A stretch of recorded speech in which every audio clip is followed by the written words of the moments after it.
அன்பர்களே, நவராத்திரி 7வது நாள் பல்லசேனா மீன்குளத்தி பகவதி அம்மன் திருக்கோயிலுக்கு போகிறோம். இத்திருக்கோவில் கேரள மாநிலம் பாலக்காடு அருகில் உள்ள பல்லசேனா என்னும் ஊரிலே அமைந்துள்ளது. பல நூற்றாண்டுகளுக்கு முன் தமிழ்நாட்டு சிதம்பரம் பகுதியில் வைர வாணிகம் செய்து வந்த மன்னாடியார் எனப்படும் வீரசைவ வேளாள வகுப்பை சார்ந்த 3 குடும்பத்தினர் அப்பகுதியில் ஏற்பட்ட கடும் பஞ்சத்தால் அங்கிருந்து வெளியேறி தங்கள் குலதெய்வமான மதுரை சென்று மீனாட்சி அம்மையை வழிபட்டனர். அவர்களில் இளம் வயதினராகிய ஒருவர் பொற்றாமரை குளத்திலிருந்து ஒரு சிறிய கல்லை எடுத்து தன்னுடன் வைத்து கொண்டார். பின்னர் அனைவரும் கேரள மாநிலம் பாலக்காடு அருகில் உள்ள பல்லசேனாவை வந்தடைந்தார்கள்.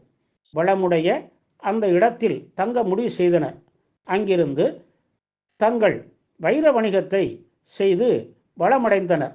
மதுரை மீனாட்சி அம்மன் கோவில் குளத்திலிருந்து கல்லை எடுத்து வந்த இளைஞன் வெளியூருக்கு வணிகம் செய்ய நேரும்போது அந்த கல்லை மதுரை மீனாட்சி அம்மனாகவே நினைத்து வழிபட்டு செல்வார். தன்னுடன் அக்கல்லையும் எடுத்து செல்வார். ஒரு நாள் வணிகத்திற்காக வெளியூர் செல்ல நேர்ந்தது. தேவையான பொருட்களை ஒரு மூட்டையாக கட்டி எடுத்துக்கொண்டு கையில் பனை ஓலை குடை ஒன்றையும் பிடித்து கொண்டு புறப்பட்டார். செல்லும் வழியில் ஊருக்கு வெளியில் இருந்த குளம் ஒன்றில் நீராடிவிட்டு செல்ல விரும்பி பனை ஓலை குடையை விரித்து வைத்து அதன் கீழ் அவர் கொண்டு வந்திருந்த மூட்டையையும் வைத்துவிட்டு குளத்தில் இறங்கி நீராடிவிட்டு கரைக்கு திரும்பினார்.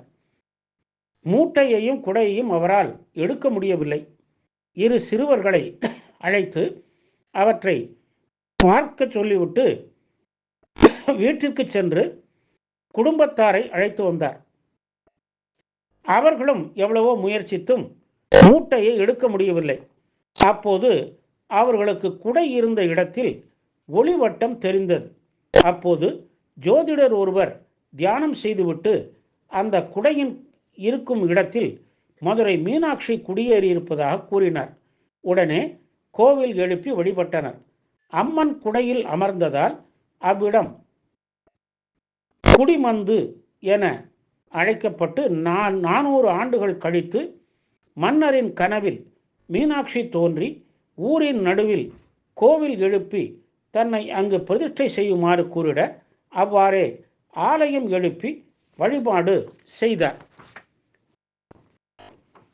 இது கேரள பாணியில் கட்டப்பெற்ற கோவில். வடக்கிலும் மேற்கிலும் நுழைவாயில்கள் உள்ளன. தேக்கு மரத்தால் செய்யப்பட்டு செப்பு தகடு போர்த்திய கொடிமரம் உள்ளது.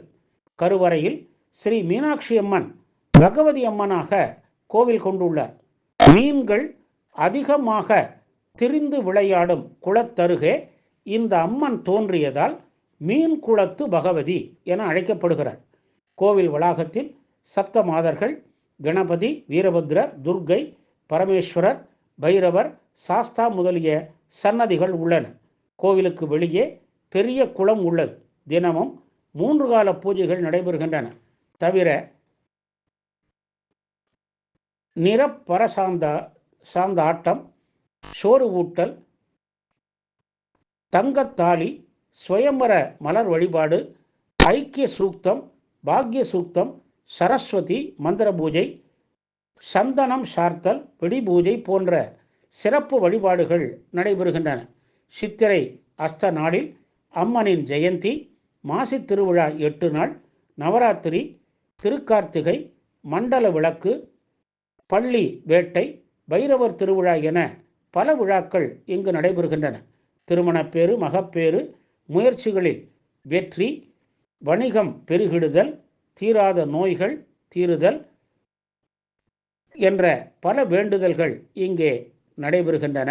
எல்லா நலன்களையும் அளிக்கும் மீன்குளத்தி பகவதியை போற்றி வணங்கி வாழ்வில் பேரருள் பெறுவோமாக. ஓம் சக்தி பராசக்தி.